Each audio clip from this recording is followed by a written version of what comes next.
What is going on, everybody? Welcome to Off the Top Rope on the Off the Mic Sports Network. So I need to do this as, I guess, a public service because there's so much wrestling content going on this weekend. And I feel like, unless you're really into NXT, you probably didn't watch it like live, unless you're really, really into NXT and you don't care for AEW. Um, NXT Great American Bash was going on at literally the exact same time as All In Texas.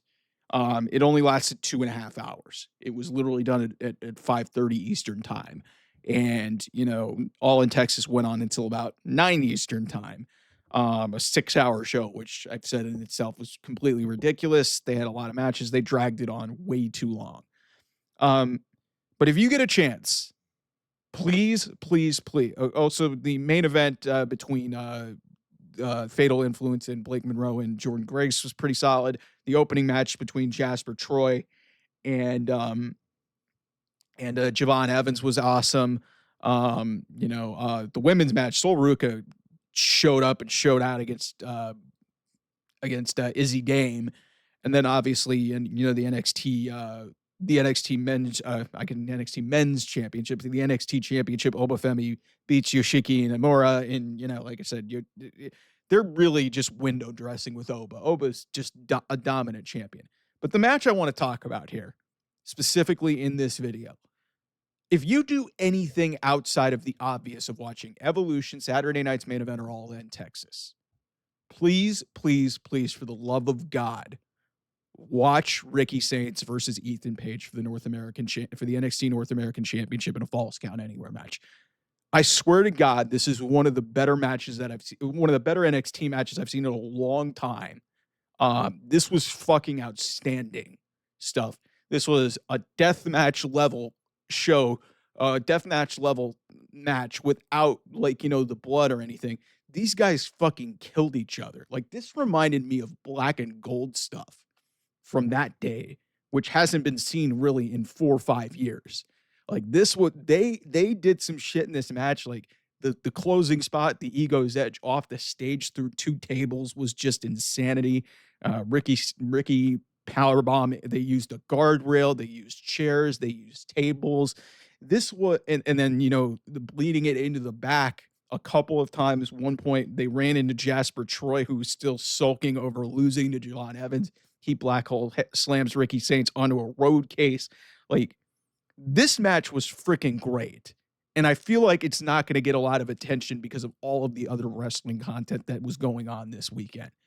And I'm not even going to make this tribalistic, independent from these two guys being ex AEW guys, and Ethan coming over there, Ricky coming over there. Now, obviously, they're in NXT, and I heard Tony Fumble chants, and I've been half-hearted about this type of stuff.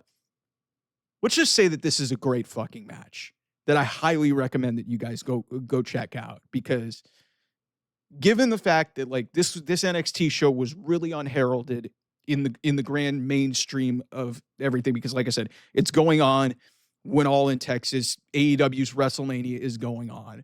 Unless you are really a true diehard NXT fan, you really probably weren't gonna skip All In Texas, unless you just hate AEW. But this like I said, this show really delivered. NXT Great American Bash. There was the contract signing as well with Joe Hendry, and they're using that partnership with TNA. So the Joe Hendry, Mike Santana, and Trick Williams contract signing for the TNA Championship. That's going to happen next week in New York at TNA Slammiversary, which is going to be a big time show for them. But yeah, like I said, the wrestling on the show was great. Sol Ruka is just really a gem. Obviously Blake Monroe gets a big shine in the main event of that show and gets a pin on the NXT Women's Champion. But to me, this is a hidden gem. This is one of the matches of the weekend, as far as I'm concerned. It's not going to get to the levels of, obviously the 4 main matches that we saw on All In Texas. And really, let's be real, the Saturday night's main event stuff, it was fine, but it was a house show. But I really think Ricky Saints and Ethan Page over delivered in a really prime spot. And a lot of people have been shitting all over them for, specifically if you want to go tribalistic, a lot of AEW people have been ripping on them. These two guys went out and fucking killed it. I still can't believe some of the stuff I saw in this match. You do not in this iteration of NXT, you really like I think you go back to some of the street fight stuff that they did with the Rascals last year. They did some crazy shit in that match. Like I did not see this coming, especially from these two guys who really you haven't seen this side of them in terms of like, going to this level and getting very violent. Ethan Page just had a street fight with Javon Evans, but seriously, they were throwing each other off of stages. They were going through guardrails, tables, chairs, fire extinguishers. This was really entertaining, and to not shed blood at all in this match. And, it's had a really good story, really Ricky's main feud since he came over from AEW to NXT. I'm curious to see what this means. I thought Ricky was going to win the title back. Does Ricky stay in NXT? Does he potentially go after Oba moving forward, or does he go up to the main roster? There's a lot of uncertainty there. Listen, I don't talk a lot of NXT because in large chunks, like specifically their men's division is still kind of rehabilitating. Their women's division is, I'm not going to say rehabilitating because they just lost stars, because they just replenished, losing Roxanne Perez, Stephanie Vicara, and Julia, with Blake Monroe, the former Mariah May, who's a women's champion in another company at the start of the year. So they're doing just fine. But this show was kind of thrown together. Little effort to it. They had some stories that came into it, but it wasn't anything like, you looked at this card and you were like, man, is this really, are they serious in putting this up against All In Texas? And, I faintly watched the Ricky Saints and Ethan Page match, and I watched most of this, and I went back and watched the show. And like I said, that Ethan Page and Ricky Saints Falls Count Anywhere match, it's one of the better, like, let's take it a step forward. It's one of the better Falls Count Anywhere matches that I can remember. You don't see that stipulation thrown out very often. And I think what stood out the most is they used as much of the environment at center stage as they possibly could. And it's just made it stand out to me.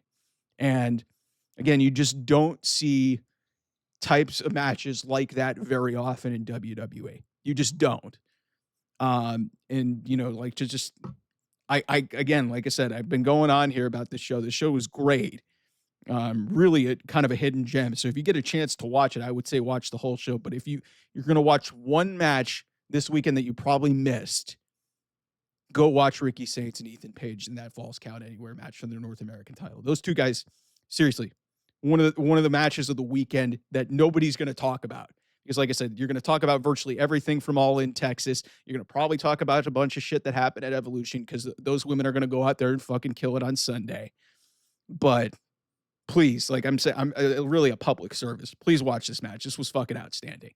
Anyway, thanks so much for watching. I'll see you guys soon. Bye-bye.